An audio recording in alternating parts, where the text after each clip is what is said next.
Okay, everyone, a good Chodesh Tov, and again, as was pointed out, Rav Kook's yard site is the third of Elul, and although I was not planning on giving a whole hesped, but I think a few words are really very, very worthwhile.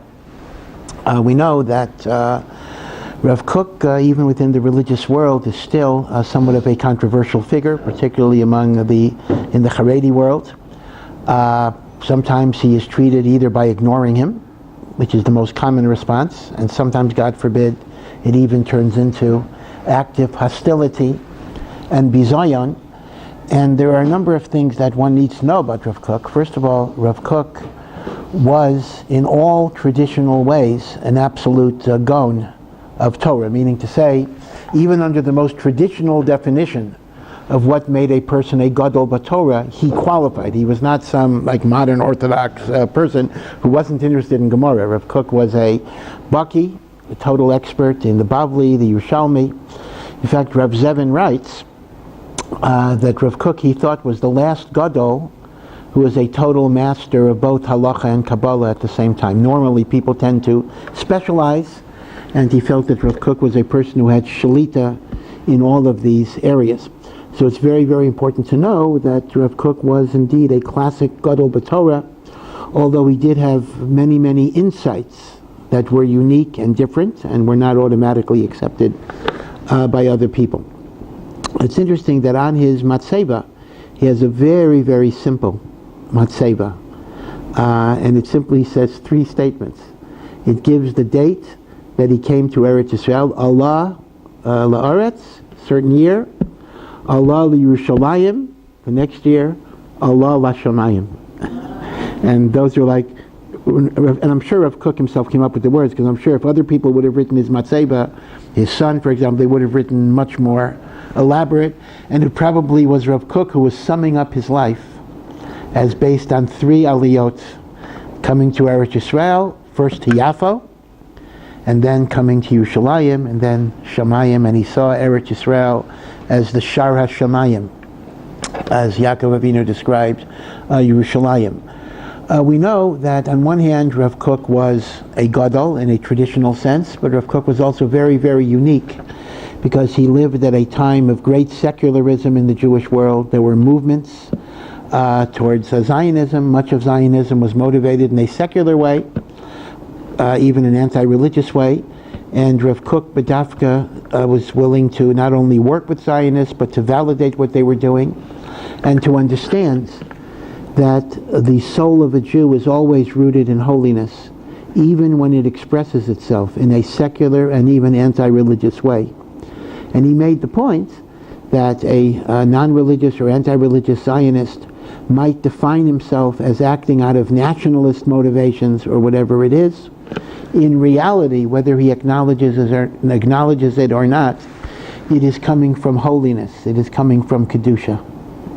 And Rav Kook therefore said, we have to connect to all Jews. We have to validate them. We have to give them chizuk. We have to give them strength. And we have to give them gratitude for all that they are contributing. And the way Rav Kook put it, he said that some people come to Eretz Yisrael because of their connection to Hashem, and others will come to Hashem through their connection to Eretz Yisrael.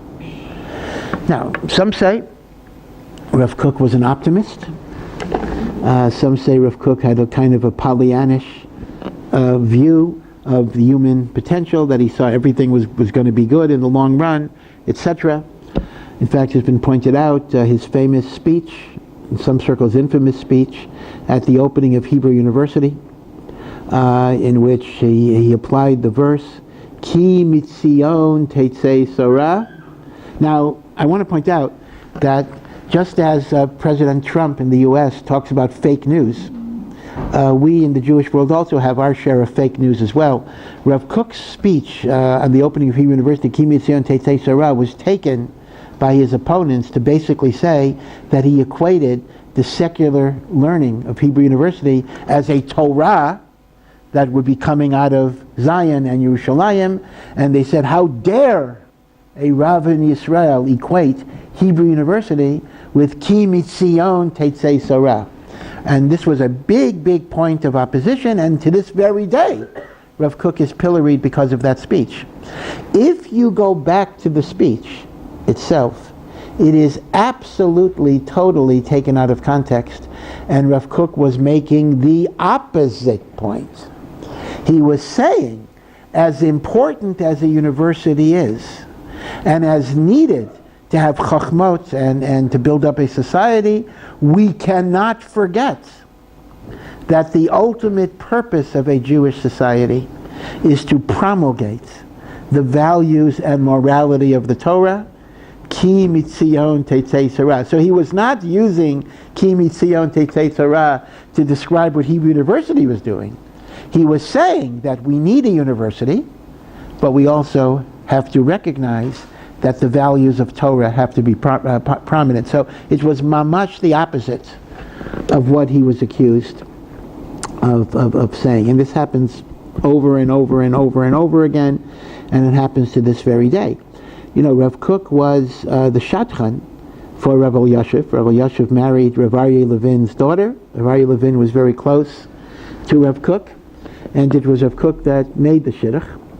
And although many Charedim would come to Rav Elyashiv and they would say negative things about Rav Kook, if they didn't know that Rav Elyashiv was so connected to Rav Kook, Rav Elyashiv would banish the person from his home. If anyone said anything negative about Rav Kook by implication or explicit, Rav Elyashiv would say, you cannot come to my house again. And he says, you don't know of whom you are speaking of. You're just parroting some political line, and you don't really understand what Kedusha is and the like. I'll just end with one very short story. That is, Eliezer Ben-Yehuda, who is credited as really the founder of modern Hebrew as a spoken language. And indeed, he was fanatic about this. You know, he came from Russia, and he did not allow, his wife didn't know any Hebrew. He did not allow his wife to speak Russian or Yiddish once they were in Eretz. So basically she didn't talk at all. I mean, their oldest son didn't learn to talk till he was 4 years old, and part of it was she was not allowed to say anything, and he wasn't home that much, and he never heard any speech. He really was fanatic.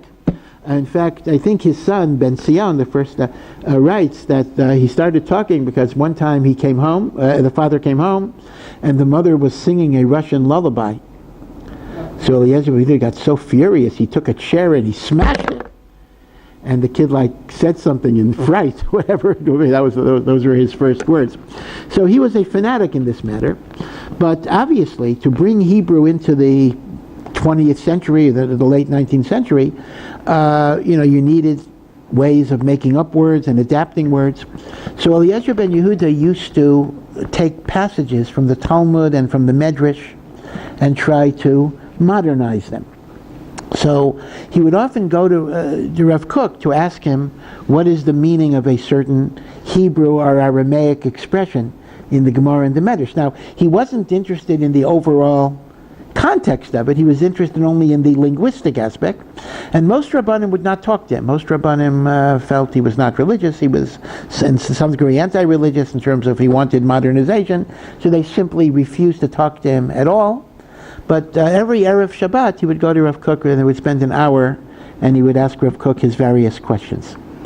So the story goes that one Friday, after he spent an hour with Rav Kook said to him, Eliezer, Efshar Hazman Higia Lasot Tshuva. Perhaps it's time already that you should do Tshuva and come back to Hashem. And Eliezer Ben-Yehuda said, Efshar Shaharav Tzodek. Maybe the Rav is right.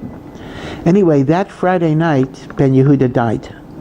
Wow. He had a heart attack. He died in his sleep. And the Levaya, Yerushalayim, of course, the Levayas are typically done very quickly. So it was done right after Shabbat at night. No Rabbanim attended the Levaya at all out of protest. They didn't consider him a righteous person, except Rav Kook did attend. And Rav Kook said that he felt that Eliezer Ben-Yehuda died a Baal Tshuva, because the Rambam writes, even if a person sinned all of his life but right before his death, he does tshuva. He says that person is a Baal Tshuva, and he felt that that statement, Efshar Sharav Tzodek, was in effect doing a tshuva before his death. And again, obviously I'm not going to talk about Eliezer Ben-Yehuda extensively, but the truth of the matter is, bringing back Hebrew as a spoken language itself is a great, great spiritual zechut. We remember that one of the merits that the Jewish people had in Mitzrayim, even though they were idol worshippers themselves, was lo shinu et lashonam. They continued to speak Lashon HaKodesh. I know there's a very live debate about whether modern Ivrit is the same as Lashon HaKodesh. We can debate that, but no matter how you define it, they are certainly very, very, very closely related, even if they're not exactly the same language. Just to give you an example, chashmal, the word we use for electricity, this is a controversial word. Eliezer Ben-Yehuda kind of invented it to be used for electricity, but it's based on Sefer Yechezkel. Sefer Yechezkel has a vision of the divine throne of Hashem. This is called the chariot of God, Maisa Merkava. This is the deepest, most profound mysteries of Kabbalah.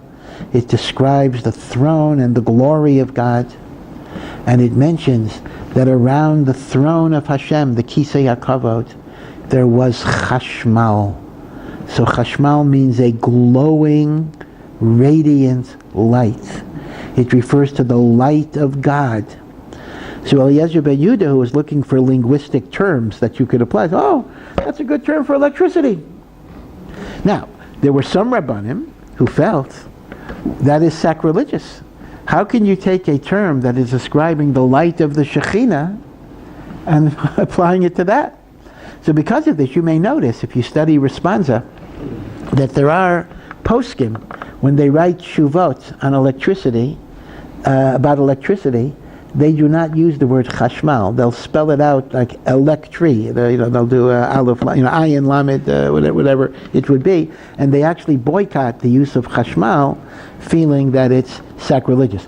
Well, actually, there seems to be a pretty strong point, although that's not the minhag. Most poskim do say chashmal, but one can understand the opposition to that type of word. So when we look at Rav Kook, Rav Kook had a very, very deep mystical temperament, a poetic temperament. As you know, for 5 years he was stuck in Chutz La'aretz. He left shortly before the outbreak of World War I to attend a convention of Agudat Yisrael in Germany. And because of the outbreak of hostilities, he could not he was with his wife, Baruch Hashem, but he could not return to Eretz Yisrael for 5 years. He was, I believe, in Switzerland for around a year and a half, and then for 3.5 years he was a Rav in London, Machzikei Hadat shul, a shul of European immigrants, Yiddish-speaking immigrants. He didn't have Ben-Yehuda to harass him about that. So in London, he spoke Yiddish, and he was there, mamish, so a total of 5 years away from Eretz Yisrael. But it is said that although he did enjoy the British Museum, and he enjoyed Rembrandt, he enjoyed art, we have a whole essay of Kook and art, he refused to take any touring around the natural beauties of the countryside. He says he's interested in no forests or mountains or valleys or waterfalls or rivers other than those in Eretz Yisrael. So he literally would not even look at whatever natural beauties would exist, because he said he only wanted to be connected to Eretz Yisrael for all of those years. And it's recorded that in Eretz Yisrael he would often, when he was by himself, he would often kiss the ground. He would literally fall on the dirt and he would kiss it. And therefore, if we learn from Rav Kook anything, we learn, of course, the tremendous idea of loving every Jew, but not just loving every Jew. It's not just a question of loving. It's also a question of respecting, of acknowledging the goodness. It's not like, I love you even though you're worthless. That was not his hashkafa. His hashkafa was, you're a nobody, but I love you anyway. That's one type of love. That's the love you have because you feel sorry for somebody. This was a different type of love. This was a love that was based on seeing the inner goodness in every Jew. So we have that Avas Yisrael, and we of course have the Ava for Eretz Yisrael. Those two loves got joined, and ultimately both were connected to an Avat Hashem. And in that way, he's a voice that we very much need in our generation, and it's a voice that's not always heard that much, but certainly, at least on his yard side, we can think about what he represented. His actual writings are very, very beautiful, but they're very, very difficult. Although now there's a lot of secondary books in English and Hebrew that try to explain Rav Kook, but the originals are indeed very, very difficult. He was poetic, and he wrote in a stream of consciousness. He did not write in what you might say a Masudar manner, because that was not his purpose. A lot of them were diaries. A lot of them were private meditations. I understand that in Merkas Harav, the yeshiva that he founded, behind locked doors, there are still numerous manuscripts that were never published, and that whoever is in charge of it is not allowing to be published because there are controversies. A while ago, around 20 years ago, somebody stole, it's interesting, somebody stole a bunch of stuff and did print it, and it was very, very controversial. And since then, they beefed up the security, so it's going to be more difficult to do that again. Some of you may ask me, well, what are the controversial parts? So I'll mention 2 points that are especially controversial in Rav Kook. One point is a very personal point, and that is Rav Kook wrote extensively about the possibility of divine prophecy being restored in this day and age, and there were some intimations that perhaps he perceived of himself as perhaps being endowed with an element of prophecy. What exactly that means, we don't really know, but that is a little bit of a controversy, in which Rav Kook felt there was a certain Ruach HaKodesh that was morphing into Nevuah Mamash that would announce the coming of Mashiach. That's one issue. The second issue is a more general theme. That's both Rav Tzadok and Rav Kook share this theme, and that is, and it's based on Kabbalah. It actually is based on Kabbalah, but it's a very, very dangerous theme, in which Rav Kook held that there are many ideas of holiness that can enter the world only in a guise of sin and impurity. Because there are powers of impurity that block Kedusha. So in order for Kedusha to come in under the radar, it has to come in an external guise of something negative and destructive. The same way we have an expression in English, a wolf in sheep's clothing. There is a phenomenon in spirituality that you might call a sheep in wolf's clothing. That the sheep gets in only if it appears to be a bad thing. So Rav Kook said, therefore, there are many types of movements that hit the world that on some level are negative and anti-Torah. But in their penimiyut, there is actually something good.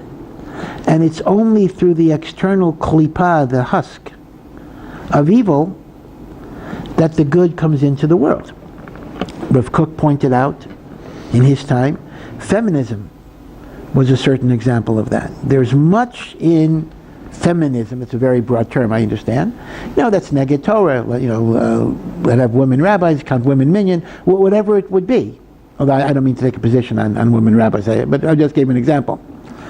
But it represents a certain garin that men and women should have equal dignity, equal respect. There has to be, respect for what people do. So it enters the world in a guise that has implications that are negative, but instead of dismissing it, the job is to extract the garin of truth and light that is within. Secular Zionism, he saw it that way as well. On one hand, you did have Zionist founders who were either ignorant of Torah or even hostile to Torah to some degree. But that was how the idea of Yishuv Eretz Yisrael came into the world. It came into the world with a klipa of negativity, but it represented a way of getting the Jewish people back to Eretz Yisrael. Now, if I could put myself out on a limb here, you may remember last year, 2 years ago, there was a rabbi in London, Rabbi Dweck, Sephardic rabbi, who got into big trouble because he made a speech about gay and lesbian relationships in which he said, there's something we can learn about this. I'll discuss in a moment what he said. And he got into tremendous trouble. He is very lucky that he kept his job. There was a tremendous movement on the London-based answer just to remove him, etc. And I believe that what he agreed to, although maybe they're not carrying out, that every single drasha he would give in the future he had to submit for advance approval. I honestly do not think I would even keep a job with that condition, but that was the initial condition that was imposed upon him. And I was curious. I actually heard, I listened to part of the talk, not the whole thing. It was a 2-hour talk. And when I heard it, I don't know, it didn't shock me at all. I just said, hey, that's Rav Kook. That's Rav Tzadok, that's all. What was Rav Dweck's point? Rav Dweck's point is, listen, obviously the Torah prohibits homosexual relations. The Torah calls it an abomination. The Torah says you're not allowed to have it. So when people talk about gay marriage or gay sexual relations, at least if it's male homosexuality, it's an aveira. There's no way we can say it's good. No way it's permitted. That's why it was absolutely shocking. I don't know if you saw this picture. There was a so-called Orthodox rabbi who married under a chuppah,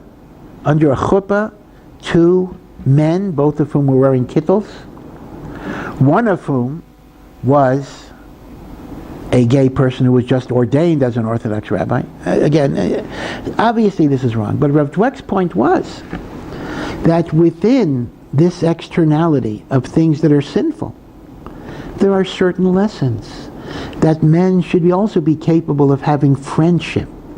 Men should be capable of expressing emotions, right? It's a well-known idea that men, again, I'm generalizing, obviously there are many exceptions, men tend not to have deep emotional relationships with people, other than their wives, hopefully, as opposed to women that have much richer emotional lives.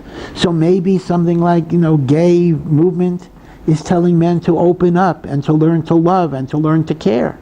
Yes, it's carried out into a totally improper channel, but there's a garin. So when I heard this, I said, yeah, this is Rav Kook. This is what Rav Kook, this is the idea that sometimes holiness enters the world in the guise of impurity, but the response that you take is not to reject, but to try to extract the holiness from the impurity. Now, you can understand that this type of idea was a very explosive idea, a very controversial idea, and a very dangerous idea, because it suggests that within sin and within Tumah, there are sparks of light. Now again, even though Rav Kook articulates this, and Rav Tzadok as well, it is based on passages in the Zohar, it's based on Kabbalistic ideas, that even in darkness there are sparks of light that have to be found. So these were some of the very controversial ideas of Rav Kook that to this day are explosive, and they can be used and misused and abused, like all deep and controversial ideas. But still, this was Rav Kook's struggling with modernism and the idea that there were all sorts of challenges. In fact, he even made the point that even the movements that reject Judaism, whether it's reject halachic Judaism, like Reform, is really a wake-up call that we have to stop simply being creatures of habit, and we have to infuse our Judaism with vitality, with renewal, with enthusiasm. That maybe those negative voices, even if they're anti-halachic, are calling to us not to simply be creatures of blind habit. You see his point. His point is, yeah, all of those critiques are wrong from their perspective, meaning we can't accept their perspective. But that doesn't mean they don't have a message that we can't listen to. Right? take the message in. There's something there that you can learn from. Because ultimately, nothing happens in the world that's not directed by God. So, again, this gets into another complicated idea of divine providence connecting to human free will. That's part of the mystery as well. But ultimately, God calls the shots, and if certain things happen, there are reasons why those things happen. So, I don't want to get into thin ice and say even more controversial things than I wanted to say tonight. But in terms of what we learn from Rav Kook is we can learn from Rav Kook these basic ideas of love and respect, extracting the good even from negative situations, and understanding that it's only through Avas Yisrael that we bring the Geula. As Chazal say, the Beis HaMikdash was destroyed because of Sinas Chinam, and Rav Kook famously said, therefore we need an Ava Lamala Mikol Gevul in order to bring the Beis HaMikdash. So again, Yehi Zichro Baruch, may his memory be a blessing, and may we continue to learn and to grow from his teachings and from his life and from all that he did and he brought to Am Yisrael and to Eretz Yisrael. One other point about complicated thinkers. He was a complicated thinker. In fact, this was interesting. There was a Reform rabbi. I think he may still be alive, although he's very old. Herbert Wiener, and Herbert Wiener wrote a book many years ago, a very interesting book. It's called 9.5 Mystics. He's the half mystic. And in the 1940s and 50s, he went all over the world meeting different great rabbis and leaders who were mystics, Hasidic rabbis and the like, and he wrote about his interactions with them. For example, he met the Lubavitcher Rebbe right after the Rebbe became a Rebbe, like 1953 or whatever it was, and it was so fascinating. Adin Steinsaltz, who was only 25 years old at the time. So he met all of these people and he had extensive conversations with them. It's Ben-Yehuda Kook, he had a long conversation with. So he mentions at one point when he met the Lubavitcher Rebbe for a Yechidus, and the Rebbe gave him like 3 hours in those days. The Rebbe's schedule was not as busy as it later became. Chabad was much smaller in those days. So Wiener mentions at some point, as the Rebbe was talking, he says, "Oh, this sounds just like Rav Kook. Rav Kook says A, B, and C," and he noticed that the Rebbe did not respond. So he didn't say negative or positive.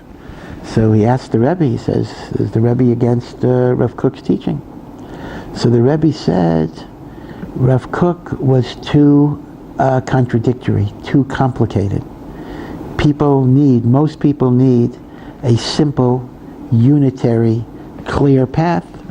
Rav Kook saw so many different pathways that it's difficult." So he felt, although Rav Kook himself was connected to Chabad, early Chabad, Rav Kook's mother was from a Chabad family, and Rav Kook was very makutra. In fact, a lot of Rav Kook's hashkafa is actually based on the Alter Rebbe, on Chabad, and the like. But the Lubavitcher Rebbe felt that Rav Kook was too complicated for people to follow him because he went in so many directions. And this is true for Rav Soloveitchik as well. So Rav Kook is very contradictory because Rav Kook is used in different ways. For example, the Gush Emunim, right, the people who were very, very insistent that you can make no territorial concessions in Eretz Yisrael, point to Rav Kook. Ben-Yehuda Kook was of that shita because Rav Kook talks about the sanctity of the land and the connection of the Jewish people to the land, and how there can't be a Jewish people without Eretz Yisrael. And yet, Rav Amital, the founding Rosh Yeshiva of Har Etzion, who actually was somewhat in favor of various peace negotiations, pointed out that Rav Kook wrote much more in his writings about the rights of minorities in Eretz Yisrael, including non-Jewish minorities, than he wrote about the holiness of the land. If you just compare it in terms of pages, there are more pages about the rights of Arabs than there are about the holiness of the land. So in other words, Rav Kook is balancing all of these things. So there are people that look at Rav Kook and say, you see, Rav Kook is a universalist. He wants all human beings to have equal rights. And then you point to other parts of Rav Kook that talk about Eretz Yisrael is the unique nachala of Am Yisrael. Now, operationally, these turn out to be contradictory ideas in practice. So Rav Amital, who was in favor of land for peace, as it used to be called, versus Rav Ben-Yehuda Kook and the Gush Emunim, who were absolutely against it, they both based it on the same source, on different themes in Rav Kook's writings.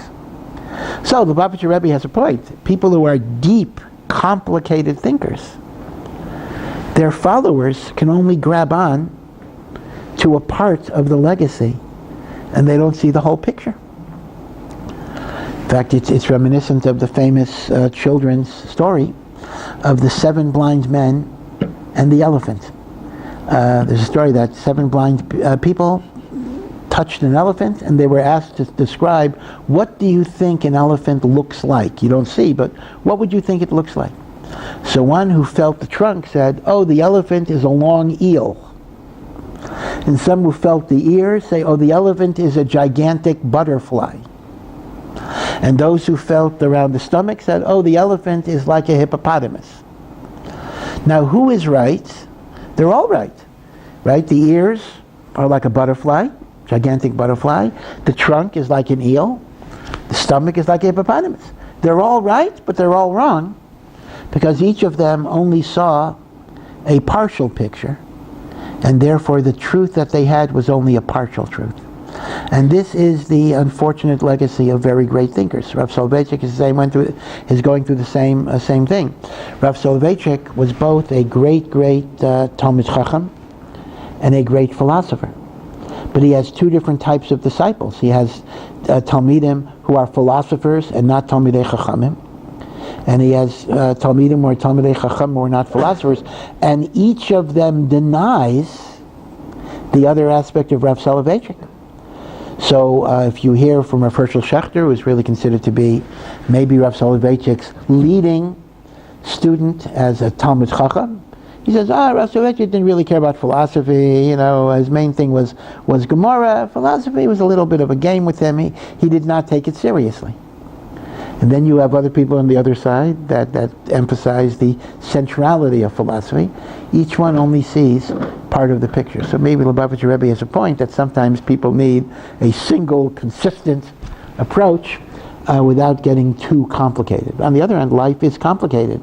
Reality is complicated.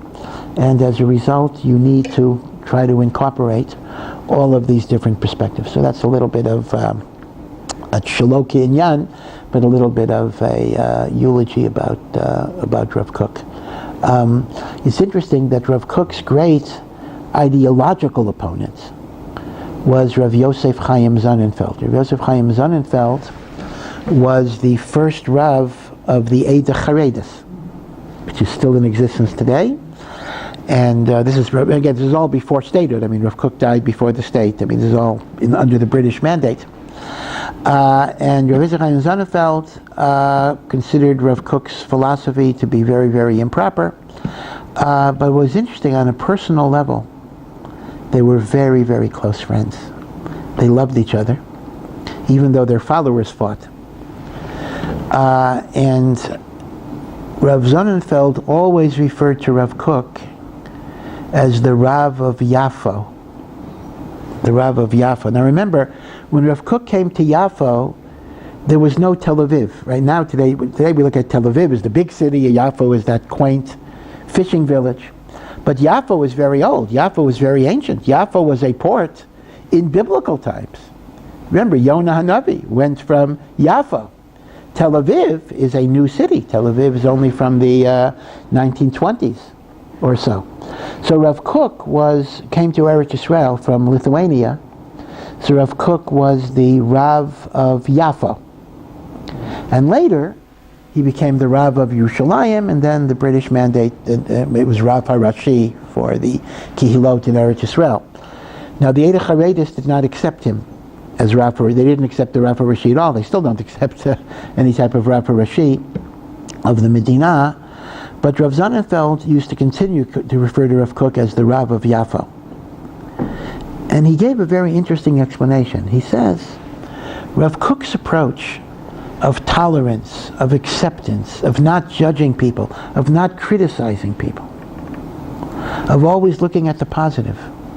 Rav Sonnenfeld said, is a perfect modus operandi in a small community where you're working with individuals. In Yafa, that was exactly the right approach. But once you're dealing with national affairs and you become a public figure, he said you have to have a certain level of ideological purity and you can't really compromise as much. So it's interesting that he acknowledged Rav Kook's derech as being the correct derech in how you are mityaches to individuals. He just disagreed with taking it on a national, institutional level. An interesting distinction that they had.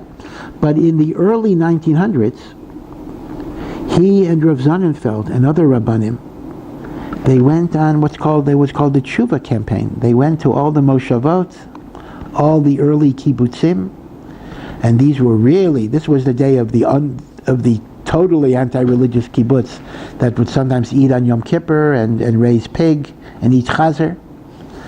These were you don't even have kibbutzim like that today anymore. And they went to all these moshavot and these kibbutzim, and they went together, and they brought the light of Shabbat, and they brought religious inspiration to a lot of these kibbutzim, and they went together, and this was something that created a very, very deep friendship between them.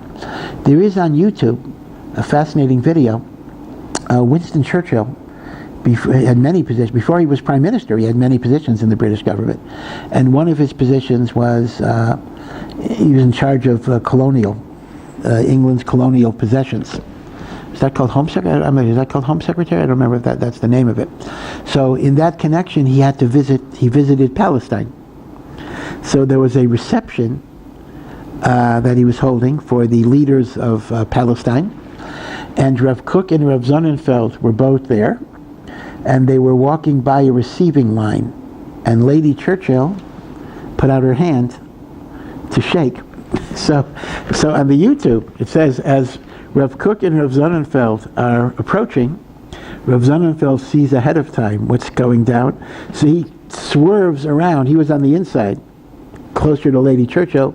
He swerves around, doesn't tell Rav Kook, so he's on the outside, and Rav Kook is walking, and Lady Churchill sticks out her hand, and Rav Kook does not take it, but he was shocked. He was very, very shocked. He was taken without notice. And in the picture, you see Rav Sonnenfeld grinning at Rav Kook's kind of being put in that embarrassing position. It's on an old YouTube video from the that someone had from the 1920s. So it's very, very interesting. Okay, so that was a little bit. So I guess my digression took up most of the share. But let me just share a little thought that's totally unrelated, but it goes back a few weeks ago. It's interesting that a few weeks ago we actually read about the only bracha that is explicitly required in the Torah. The bracha before you eat food is not required by the Torah. D'oraisa, I am allowed to eat food without making a bracha. The requirement of a bracha, rishona, is only a rabbanan requirement. On the other hand, when you eat bread, at least if you eat bread and other food to a point of fullness, of satiety, the Torah says there's a mitzvah d'oraisa of birchas hamazon. V'yachalta, v'savata, you have to be full, d'oraisa, uveirachta es Hashem Elokecha. So when it comes to food, bracha rishona d'Rabbanan, bracha achrona birkat hamazon d'oraisa. Now, there's another bracha. The Ramban writes, and this is a machlokas among Rishonim, but at least the Ramban writes that the bracha we recite over the Torah before we learn Torah is a mitzvah d'oraisa. D'oraisa, you are mechuyev to recite a blessing every day before you learn Torah. Where does the Torah say that? right? Point to the pasuk that says you have to make a bracha before you learn Torah. So the Ramban says in Parshas Hazinu, in fact, according to the Ramban, this is the 613th commandment, the very last one. Moshe Rabbeinu says, Ki Shem Hashem Ekra. This is also a verse that we say before the Amida of Mincha and Musaf. Ki Shem Hashem Ekra. When I call out the name of God, Havu, you the Jewish people, Havu, you shall give, Godel, you shall ascribe greatness, Leilokenu, to Hashem. So the Ramban says, this is not an intuitive translation of the pasuk, that since the whole Torah is the divine name of God, the whole Torah is one divine name of God, Moshe is saying, when I teach you Torah, you shall give greatness to Hashem by reciting the blessings over the Torah, and therefore the recitation of a blessing over the Torah, not the nusach, the text was formulated later, but the idea that you must bless Hashem before you learn Torah is a d'oraisa requirement. So the question is this, and of course there is no bracha after the Torah other than an aliyah, but that's clearly rabbinic. So the question is, why are the brachas of food treated differently than the brachas over learning? When it comes to food, the ikar bracha is what you say afterwards, and there is no requirement to say it before. When it comes to Torah, we work exactly the opposite way. The mitzvah is to say the bracha before, and there is no mitzvah to say it afterwards. Why is Torah and food reversed in terms of which bracha is most significant? So there's a very interesting answer that is given by the Meshech Chochmah. That's the Or Sameach. Again, with just a little biography, just so you'll know. All of you have heard, I hope, of the place where I have my day job, Yeshivat Or Sameach, which is a famous yeshiva for Bali Tshuva, etc. Although we have many people who are not Bali Tshuva, they're religious from birth. And Or Sameach was a person. The person was Rav Meir Simcha HaKohen, who was the Rav of the Latvian city of Dvinsk, and he died in the 1920s. And he wrote two books that we have. One book is Or Sameach, Meir Simcha, Or Sameach, which is his commentary on the Rambam, and the other is a commentary on the Chumash that is called Meshech Chochmah. So Meshech Chochmah and Or Sameach are the same. This is Rav Meir Simcha HaKohen. It's interesting that Dvinsk is an interesting city. Dvinsk did not have a yeshiva, but Dvinsk had two rabbis, a rabbi of the Misnagdim and a rabbi of the Chasidim. And the two rabbis were both Gedolei Olam Mamish. The rabbi of the Misnagdim was Rav Meir Simcha HaKohen, the Or Sameach. The rabbi of the Chasidim was Rav Yosef Rosen, who was known as the Rogachover Gaon because he came from a town Rogachev. And their personalities were totally, although they were again very, very good friends, their personalities were totally different. Rav Meir Simcha was quiet, gentle, very, very extremely kind on a personal level, never raised his voice. The Rogachover was stormy, tempestuous. The Rogachover, in fact, Meir Simcha used to say about the Rogachover, people think the Rogachover has a great memory. He says he doesn't have such a great memory. He just finishes the Bavli and the Yerushalmi every month. So anything you ask him, he's seen within a month. Not a memory. Memory is you haven't seen it for many years. The Rogachover was a super genius. Mamish a super genius. But you couldn't really talk to him. He was kind of beyond, he was in the stratosphere. Chabad has a tradition that the Lubavitcher Rebbe got his smicha from the Rogachover. I'm not sure if that's true, but that's the tradition, because the Rogachover was actually a Chabad Chesed. but he really was in a world of his own. But Meir Simcha was very, very different. Meir Simcha was very soft-spoken, very kind, very gentle, very different personalities. But once again, they were great, great friends. So going back to the Meshech Chochmah, the Meshech Chochmah asks this question: why is Birchas? Oh, I'm sorry. Forgive me for this. When I think of a nice story, I want to share it with you. Just to give you an example of the Rogatchover's personality. Rav Aaron Kotler, the great Rosh Hashiva of Lakewood, who was known in Europe as an Eloi, as a genius, even as a very young man. When Rav Aaron Kotler was 20 years old, he wanted to meet the Rogatchover and talk and learning with the Rogatchover. And Rav Aaron Kotler was already a Rosh Hashiva at 20. But he was afraid to introduce himself as a Rosh Hashiva, because the Rogatchover would rip him up. The Rogatchover would expect him to be on some level. So Rav Aaron represented himself as a businessman who works most of the day, but he has a little bit of time for learning. And Rav Aaron, who himself was a genius, said over some complicated piece of Torah. So he got from the Rogatchover the supreme compliment. The compliment was, "For a working man, you're not too bad." He said that was the great compliment to Rav Aaron Kotler. So the Rogatchover, you really couldn't. I mean, you couldn't.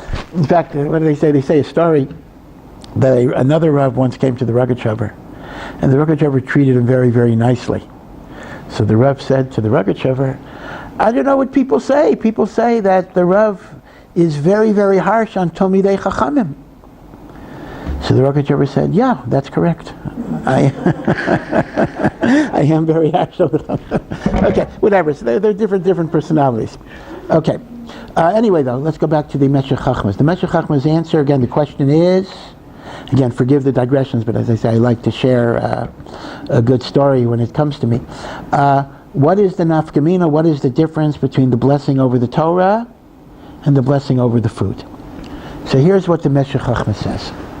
What is the purpose of a bracha generally? It is to sensitize us to the gifts that HaKadosh Baruch Hu has given us. It is to heighten our awareness of hakarat hatov, of gratitude. That when there's water, when there's an apple, when there's anything, even going to the bathroom, people make a joke about it, kids make a joke about it. We give thanks to Hashem for all of these things. Because as difficult as life sometimes is, for most people, most of the time, it is filled with kindness of God. And a bracha requires us to focus and think and be grateful. He teaches us hakarat hatov. So, here's what the Meshech Chochmah says. When a person is hungry or needy, I come in out of the hot summer day into a house, and I finally have a glass of water or juice. The gratitude is almost instinctual. The person, he says on his own, Baruch Hashem, there's water here. So consequently, at least as far as the Torah was concerned, there was less of a need to concretize or formalize a ritual of expressing gratitude. Because the gratitude is natural, instinctual, and automatic. But the problem is, after I eat, and I feel satisfied, although you might think, well, I ought to be more grateful to God, it's often not the case. I often think, I don't need Hashem anymore, I'm fine. The Torah itself warns us about this. The Torah itself says, when you get to Eretz Yisrael, and you will be successful, V'ram levavecha, your heart will be high and mighty. V'shachachta es Hashem Elokecha, and you will forget God. And what will you say? Kochi v'yotzim yadi, it is my strength and my ability. Asali es kol hachayil hazeh, accomplished all of this success. Or later on the Torah says, Vayishman Yeshurun, we become fat and complacent. Vayivat, we kick out at God. So consequently, the Torah says, when you finish eating, and you no longer have that passionate, yearning gratitude, before you leave, be sure to say thank you. So consequently, there was less of a need for a bracha before food, where the gratitude is instinctual, than there is afterwards. Now, what eventually happened was, niskatnu hadorot, we became spiritually so inferior that we don't even have the gratitude before we eat so much. So it had to be concretized in a bracha. But the original idea was, the gratitude is there, you don't need to say a bracha. With Torah, says the Meshech Chochmah, the opposite is true. Before we sit down and learn, we're not so grateful that we have a Torah. We think to ourselves, I'd rather sleep a little more. I'd rather listen to the radio, read the newspaper, do something else. Having to learn Torah is a burden a little bit. So what does the Torah say? Make a bracha, recognize how sweet it is, recognize how good it is. You need to feel gratitude. But says the Meshech Chochmah, there's no reason to make a bracha after you learn Torah. Because after you learn Torah, you feel its sweetness, you feel its depth, you feel its goodness. The gratitude after you learn is natural, instinctive, and automatic. So if in the case of food, I feel gratitude when I'm in a state of need, with Torah, you feel the gratitude after you learn, because then you see how good it is. Now, people ask the question, well, what if, I don't enjoy Torah? God forbid, there can be such a thing. A person learns even, and doesn't particularly enjoy it. He doesn't feel such gratitude. So how does that fit?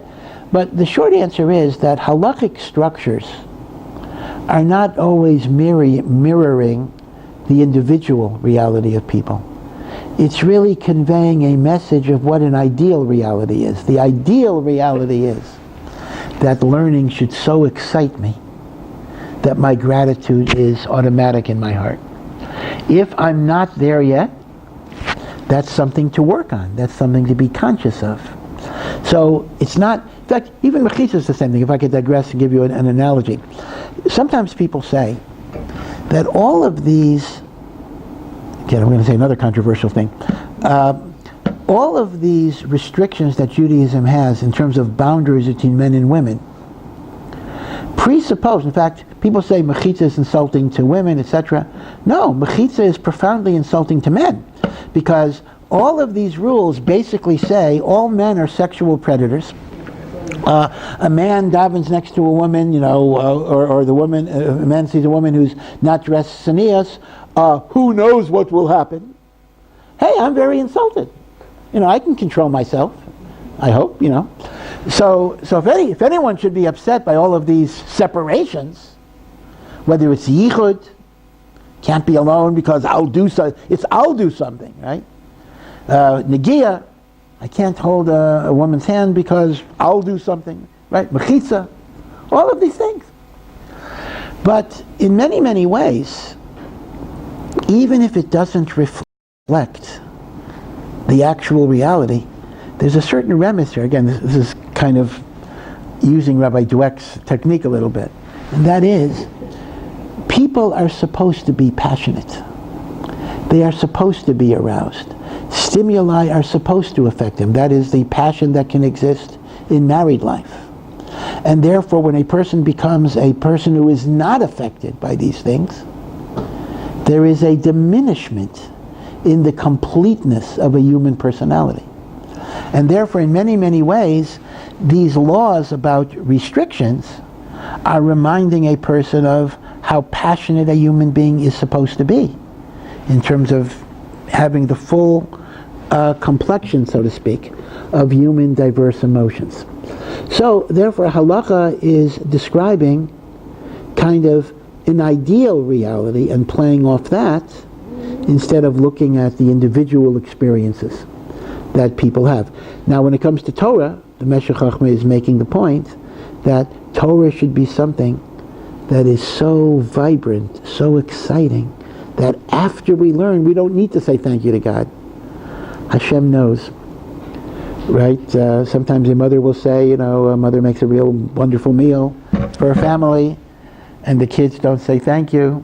And they say, I've heard mothers say this sometimes, I can see by the way they ate it that they appreciated the food.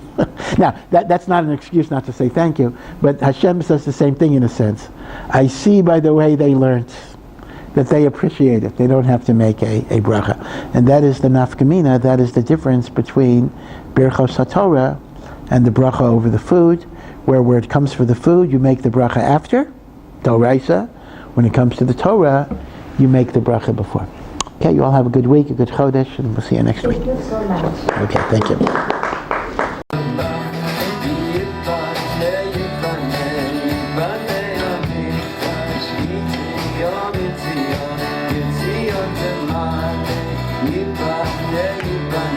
Yiboneh Archives,